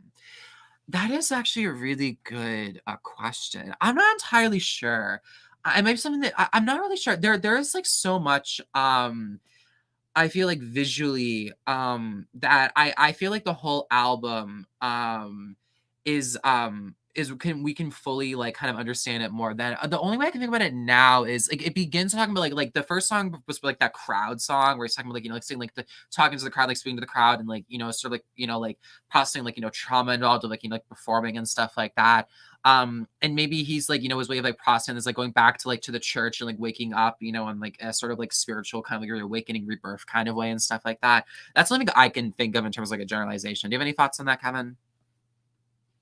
I think you pretty much explained it better than I could. So, I'm waiting for myself to take that for a long time. I know I'm sure it's on the album. I love the lyrics, very vulnerable. My colleague. Yeah, I would say it's like one of those vulnerable songs. A lot of the lyrics on it, especially like I don't like to scream and stuff like that. Like I was like this is very, very just honest and like because Abel said as advice to artists have said before, like you said, he always says like you have to be as like honest as you can in your music and as authentic, and like he's doing that like to the most like just even beyond what he's done in the past. And like I just like I think it's just really inspiring, and artistically I think it's just amazing. I got thoughts. Performances, it's the best concert I think he's ever done, honestly. Just the crowd and the energy of it and the spectacle of it and just like the way the things flow and there's like a few like there's like one or two like medleys throughout it and it's just like absolutely just like fantastic. Do you think Jim Carrey will return even a small snippet? I personally don't think so. But that would be cool actually. I think they did all they. I think they explored everything they could with it on FM. I don't think it would make sense to have them come back. It'd be cool, but I don't think so. Yeah, I'm not entirely sure. Let me see what other songs we haven't talked about yet. I believe I think we've talked about all the songs that are not like are from this new era that were part. I believe we talked about all of them. Oh, the only one we didn't talk about. Let me find it. What the hell is it called? The one that was in the other, not Unprepared Certainty, but the other one he released. I don't think we talked about that song. Runaway? Yeah, did we talk about Runaway? Yeah, we talked about that. Yeah, we did. Oh, okay. Yeah, that song is beautiful. I can't wait to hear the whole studio version of that. This how it's kids on that would actually be kind of interesting. That's actually a really good idea. That actually would be pretty cool. Estimate for the track length for the album. From right now, I'm not entirely sure, honestly. I think it might be the shortest one out of all of them, but I'm not entirely sure, honestly. I do like longer albums usually, but I guess we'll see how long it is. And so yeah, like let me. Did we talk about regular? Oh, talking about what? Regular. Let me. Oh, that's the one song we did not talk about. Wait, maybe that's a name for "Hold Your Heart." Actually, because I'm pretty sure that's "Hold Your Heart."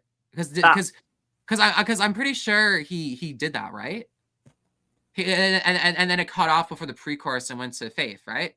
Unless I'm imagining something, yeah. So because I saw that and was like, oh yeah, but I was like, wait, I'm pretty sure it's "Hold Your Heart," yeah. So unless I'm I'm just like tired. Yeah, I think if we talked about any of the other ones that he did, we'd just be kind of regurgitating the same things that we said in the SoFi one, or like when we saw him.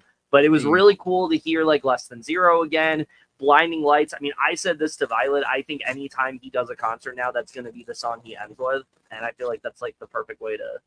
Yeah, I guess we'll have to wait and see. Because he started doing like Tears in the Rain and like an encore with like Popular and like In Your Eyes and Oh my god. And, yeah, so that was. If he ever pulls out Angel, I will. Oh my god! I will ascend. I will ascend, Violet. Yeah, that would be yeah. Shout out to that. Yeah. Oh my gosh. This is a super random fun fact about me, but I legally changed my name a few months ago. My middle name is Angel. Yes. So shout out to that. There was an Instagram study on Gable. Yes, the Harmony, was it Harmony Korine who did that? For like, yeah, I believe it was. Yeah, no. Pretty sure. Yes. Which I still need to watch fucking Aggro Drift.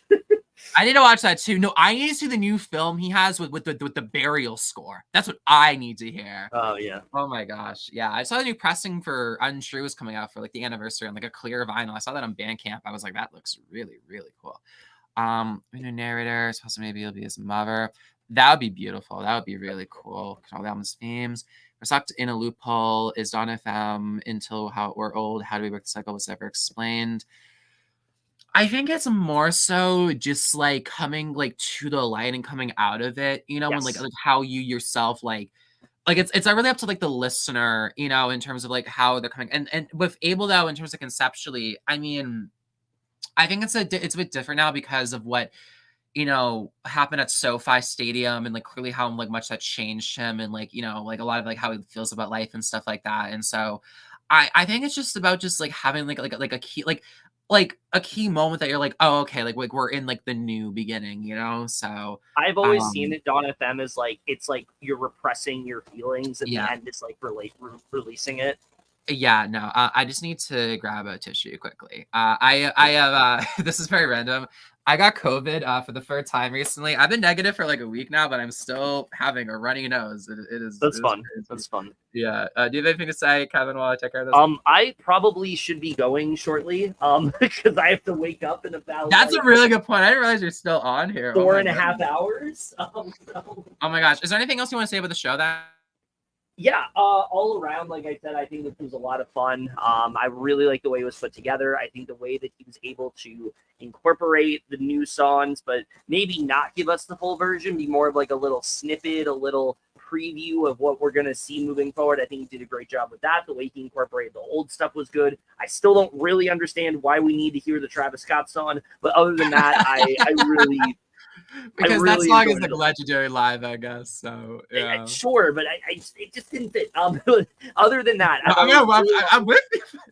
Yeah, I thought it was really well put together. I really liked the set design. I really liked the different choices he did. I liked the, you know, I like the way he incorporated, like I said, like the spirits from like the previous concert. That was a good way of blending the old and the new, but also having this much more like sort of gothic and intense vibe that like After Hours told on did. And so all around, it was a really great experience. I'm just really excited to to hear this album. I really hope that the November 1st rumor is true, because sooner than later is the way I look at it right now. I hope we get it sooner, and it's not actually coming out in 6 months like the final said. So. Oh my gosh, that'd be hilarious. Yeah. Oh my goodness. Yeah. Well, I mean, if you want to get going, I mean, thank you for staying on here. I really, really appreciate it. Yeah, I will probably just talk to people in the chat from now on, I guess. Yeah, for the right time. But hope you all enjoyed this. If you want to check out my channel, this being live stream on there. I have a lot of movie reviews, a lot of TV reviews. If you watch Big Brother, I do weekly reviews of that. So look forward to that. I'm going to be doing reviews of The Penguin and Agatha All Along when those come out as well. So look forward to those. Lots of good stuff. Well, wait, when does The Penguin come out? Next week? End of September.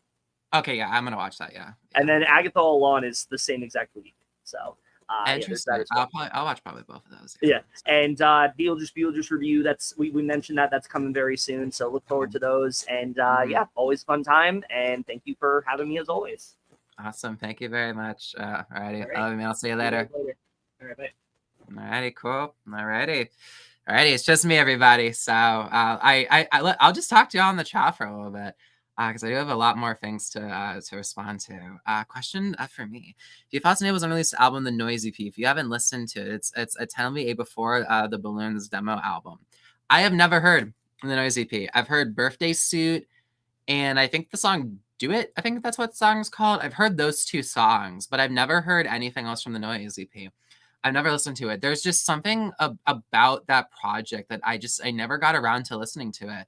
And I don't know why. Maybe it's just because like with leaks and stuff like that, I'm just very like not like crazy about it. So maybe that's why. But I mean, I've heard Birthday Suit and Do It, because Do It was a song that Abel released like as Abel, if people know anything about that. And so yeah, and Birthday Suit I heard on Memento Mori one time, I remember. But I maybe at some point I should check it out. So yeah. Thank you for asking. I appreciate it, because I do have to hear the noise at some point probably. I think he could possibly split the album into 2 sections. That's this, because he already sang so many new songs. If one disc, he would have just some of the songs. That is actually a good idea actually, and it's like a good theory in general. Because he did sing quite a few songs. But Kevin said something that was really good too, is that he did do a really good job at like performing like the full things of some songs, or like some songs like Hold Your Heart, for example, like like not the full thing. So I feel like there's still a decent amount of mystery for the project. And so yeah, I think beginning of this album, some sort of transition, I'll answer that. Talking about the Don FM question that we got, how he breaks through the loop. Thank you all so much for all your comments. I like really appreciate it. The fact that during Tilly the Screamers, a graphic of Pool of Souls every logo that was only after us stomping, I got crazy visibles on the screen. Interesting. I didn't notice that actually. That's actually a really good point actually. To say interesting, because the whole album is kind of about like saving his soul and stuff like that. That's actually a really good a point actually. Gonna be heading out. It's late for me. Everyone stay safe. God bless. Thank you so much. Yeah, I'll probably wrap this up in the next few minutes, just because I do also have to get to bed at some point too, and take all this makeup off and stuff also still. And so yeah. Do you think that Afterlife at an range terrifying is from Carrie? Someone was trying to bait, because I think the number he says to call are different. The number to call, I don't know what the purpose of the number, like what something that number was used for, because when people tried to call it, it ended up just just saying like your phone number out loud. I remember like Anthony Fantano had a pretty funny thing happen with that. And so yeah. I'm not really sure. How many credits promo for? Yes, if you go to, is it the Edgelord company that? Let me try to look this up.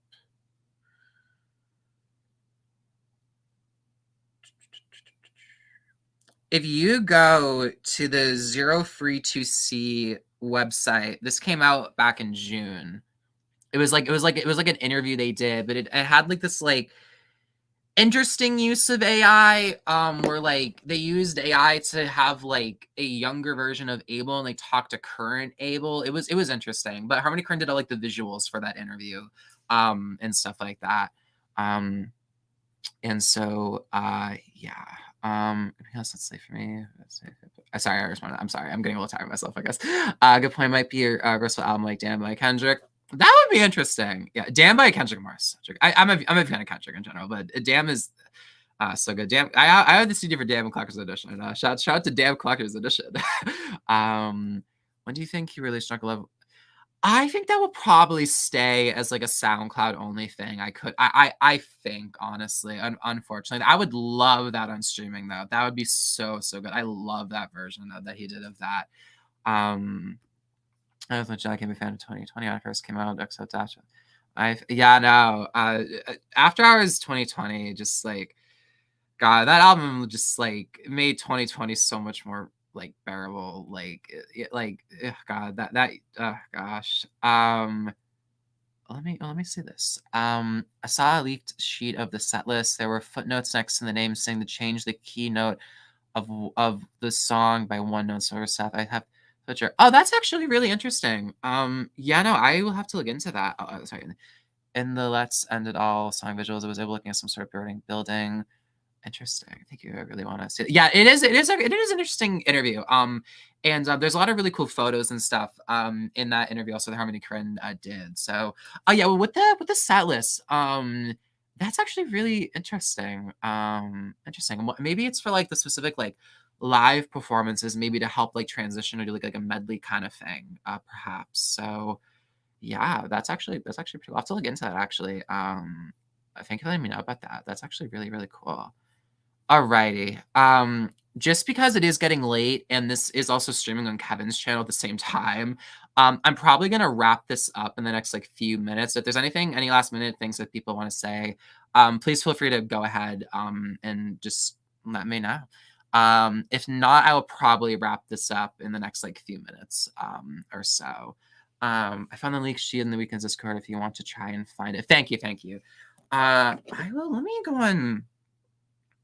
go on Twitter and see if I can find it.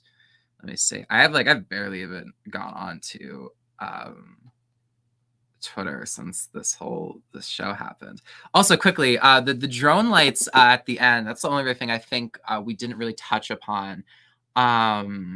Is at the end when the drone lights with Herb tomorrow, because we talked about like a tiny bit. But I really liked that. Like there was like some like build up to it and like that tension building up, and then that Herb tomorrow. I thought that was actually a pretty cool like way of like promoting the album and stuff like that. Just because I was just on Twitter and I just saw something quickly about that. And so yeah. It's in the Herb. It's in the Herb. Thank you. I will have to look into that. Thanks so much for your time, for reading my comments. Much love. Have a good night. You have a good night too. Thank you. Yeah, I think I will wrap this up now then, actually. But yeah, awesome. Thank you all. Thank you all so much for watching this. Yeah, that's a good point. I feel like that one. I think it has more meaning to it. What's your opinion? I love the album cover. I think it's brilliant. This will be the last question I answer for tonight. Then I will wrap this up. I love it. I think it's absolutely incredible because when you think of how Abel started off as sort of this like mysterious like figure, when House of Balloons came out on Thursday, and then he kind of revealed a fish because he had some like photos of himself and some of the promotion for House of Balloons on Thursday, but it was around that time where he fully like revealed who he was. And he started off kind of as like mysterious, and like he kind of has slowly been growing his brand, having like like portraits or images of himself like on all of his projects since then, after Echoes of Silence, of course. And like Trilogy, the cover was quite literally like like having like like the musical for Rolling Stone, like that, having like a photo of it of himself taken, and like like that building of the brand and the stardom beginning in that kind of way. And just like the progression of all of those ideas with each album and like the unique excitement of that album, but now focusing specifically on the trilogy with After Hours, Not FM, and Hurry Up Tomorrow. You start with After Hours, which has this very like grisly, like intense kind of like aesthetic, and like the colors of it are very like giallo themed and stuff like that. Then Dawn FM, you know, is this very like hollow, like black, like striking like image of like an older Abel and like this like decaying, dying Abel. You know, who's about to be like kind of like reborn and stuff like that. And now we have this one where it's kind of stripped back and he's going through that process of like, you know, like enlightenment and like, you know, becoming like who he really is and stuff like that and like being reborn. And it's in like a very like intimate portrait of like a very like you know, big close up, and it's like, you know, him in just like a tank top, it looks like, and I love it. The album title, I do like it. You know, and so yeah, the album cover, I love the cover to that a lot. I think it might be my favorite cover he's done, honestly, when it's all said and done. Just because of like the meaning of it and like the emotionalness of it, of just like stripping it down, like just like the deconstruction of like him as like as an artist, you know. I think it's just so just like amazing. And so yeah, so I think I'll wrap it up here, just because again, this is streaming on Kevin's channel and it is getting kind of late. But thank you all so much for watching this. I was not expecting so many people to watch this. Thank you all so much. The support on my videos recently has really meant a lot. Genuinely, you know, I just really genuinely, you know, when I started making videos again, like, you know, constantly, or like, I guess not constantly because I have taken some breaks, but, you know, like, I guess like somewhat regularly, you know, like the very beginning of the winter last year, you know, I was always really just like unsure, you know, when I started doing more weekend stuff, how it was fully going to go, just because things are very like, you know, like different, you know, nowadays. In terms of just like, you know, just like my content, how I like present myself, and, you know, and some, you know, some pretty, you know, obvious differences. You know, it's just like the support is just like, it's just really still been there. And I just want to thank you all so much for just making me feel safe, and just like, you know, that like I have like, you know, like a place like in this community, and just thank you all so much. Like, y'all are amazing, and just genuinely thank you. And so yeah, so I think I'll wrap this up here now. But thank you all again so much for watching. Yeah, and if anyone hasn't seen it, also I did do a reaction to the show.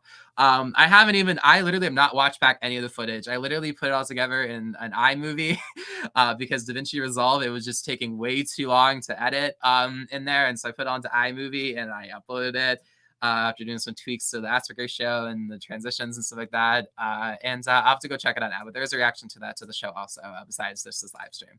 So yeah, so thank you guys so much for watching. I hope everybody takes care and has a good night, and they stay safe, and the same for their friends and family, and just hope everybody's just doing well. And yeah, I will see you all again for more videos soon in the future. So thank you again for watching, and have the video streaming, everybody. All right, thank you guys. Bye. All righty. Thank you all. All right, I forgot that StreamYard has the thing where you have to press end stream 2 times. So I will say one more time to have a definitive ending. Thank you all so much for watching, and take care. All right, bye, everybody.